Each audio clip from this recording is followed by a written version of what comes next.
পরকীয়া অর্থাৎ বিবাহ বহির্ভূত সম্পর্ক জড়িয়ে পড়েছেন আপনি? জানেন মৃত্যুর পর কি ভয়ানক হতে পারে এর পরিণাম?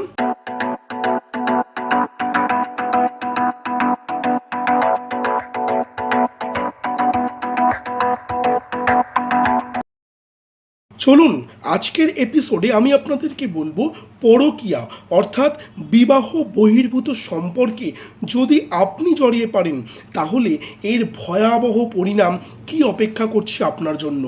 না কোনো অবাস্তব গল্পগুজব গল্পে গরু গাছে ওঠার মতো কাহিনী নয়। গরুর পুরাণ অনুযায়ী হিন্দু শাস্ত্র মতে বর্ণিত এই গল্প যদি আপনি জানেন ভুলেও কখনো আর পরকীয়ায় জড়িয়ে পড়বেন না। বর্তমান সমাজে পরকীয়া অত্যন্ত জটিল একটা ব্যাধি। দেখা যায় বর্তমান সময়ে বহু সংখ্যক নারী এবং পুরুষ উভয়েই বিবাহ বহির্ভূত সম্পর্কে জড়িয়ে পড়ছে, যার জন্য আমাদের বর্তমান বিবাহ জীবন সামাজিক জীবন ব্যাধিগ্রস্ত হয়ে পড়ছে।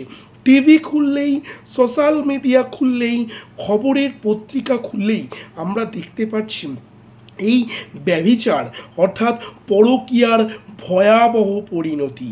ভুলেও যদি এই ভিডিওটা দেখে ফেলেন আপনি কখনোই আর পরকীয়া করতে সাহস দেখাবেন না।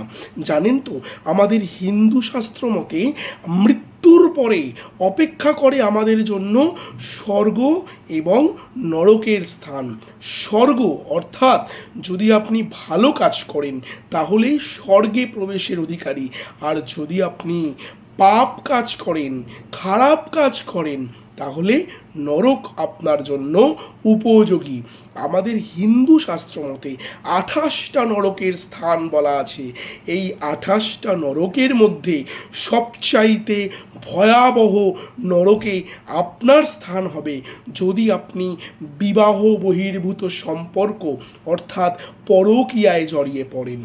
যারা পরকীয়া করছেন তারা আজই সাবধান হন, আজই সতর্ক হন, না হলে আপনার জন্য অপেক্ষা করছে এই ভয়াবহ মৃত্যু যন্ত্রণা, এই ভয়াবহ নরক যন্ত্রণা, যেখানে আপনাকে জীবন্ত গরম তেলে ফোটানোর মতো কষ্ট উপভোগ করতে হবে।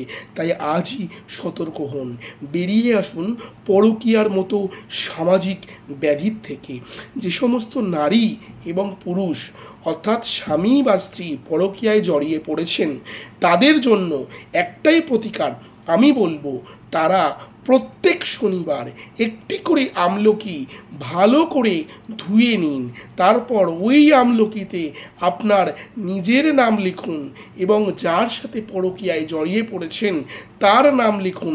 লিখে আমলকিটি হলুদ কাপড়ে মুড়িয়ে কর্পূর দিয়ে জ্বালিয়ে দিন, এতে করে পরকীয়া চিরতরে বিনষ্ট হবে।